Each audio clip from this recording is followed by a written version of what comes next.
이상의 이상한 시. 안녕하세요. 저희는 이상의 이상한 시를 발표할 입니다. 첫 번째로 시인 이상에 대해서 설명해 드리도록 하겠습니다. 이상은 일제강점기의 대표적인 근대 작가로 본명은 김혜경입니다. 이상은 1910년 서울에서 태어나 건축가로 활동하면서 그림과 시를 취미생활로 즐기다가 문학문인 단체인 구인회를 결성합니다. 이를 통해서 시위 활동을 본격적으로 하게 되는 것이죠. 당시 그 구인회의 주요 멤버였던 이태준의 추천을 받고 시를 조선중앙일보에 게재하기 시작하게 됩니다. 그 시가 바로 오늘 저희가 발표할 이상의 대표 작품 오감도입니다.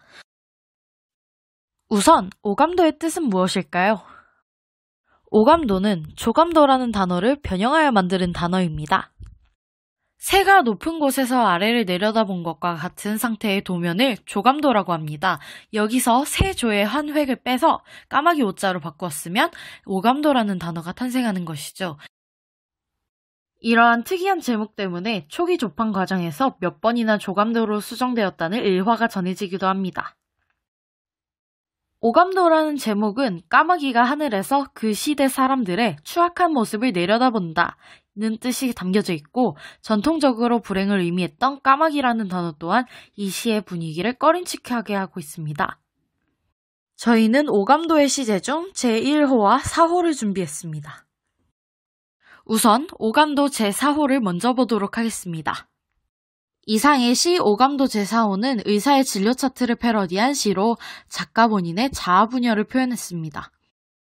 폐병을 앓고 있는 이상의 신체 상황을 나타낸다고 볼 수 있는데요.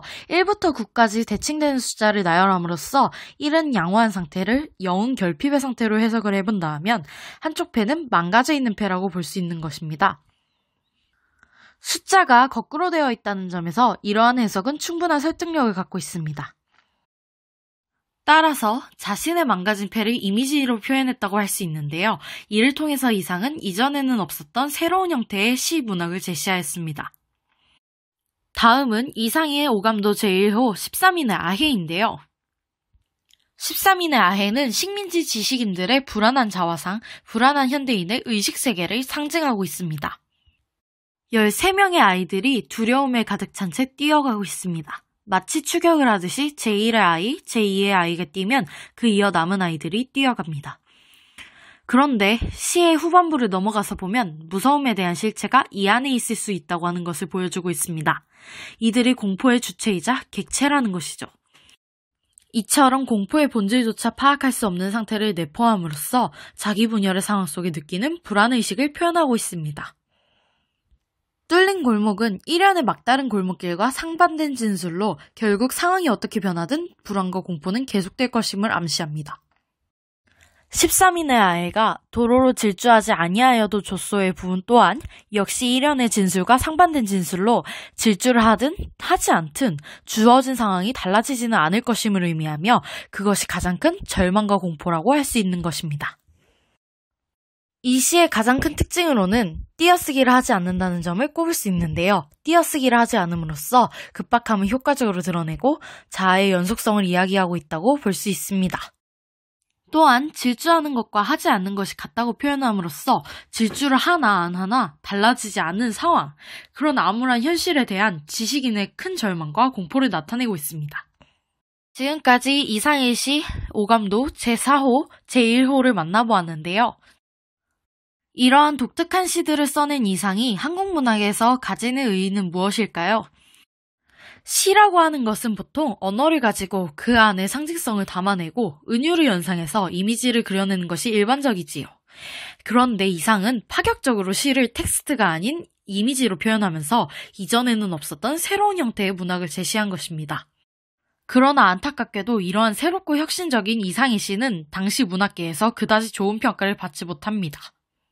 오감도 또한 독자들에게 수많은 항의와 비난을 받습니다.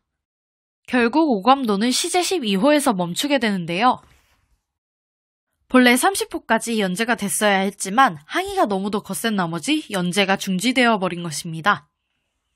지금까지 이상의 시 오감도 제1호 4호를 해석하면서 이상의 시가 가지는 의미를 알아보았는데요. 마지막으로 저희가 이 활동을 하면서 느꼈던 점을 발표하도록 하겠습니다. 저희는 처음으로 이상의 시를 보았을 때는 충격을 받고 해석에 어려움을 겪었어요.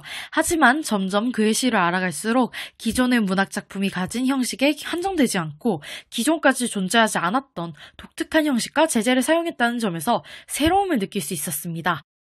또한 이상이라는 작가와 그의 작품들을 깊이 들여다봄으로써 아이디어를 표현하는 데 있어 본받는 기회를 가지게 되어 자신의 꿈을 위하여 더 노력하도록 다짐하는 계기가 되었습니다.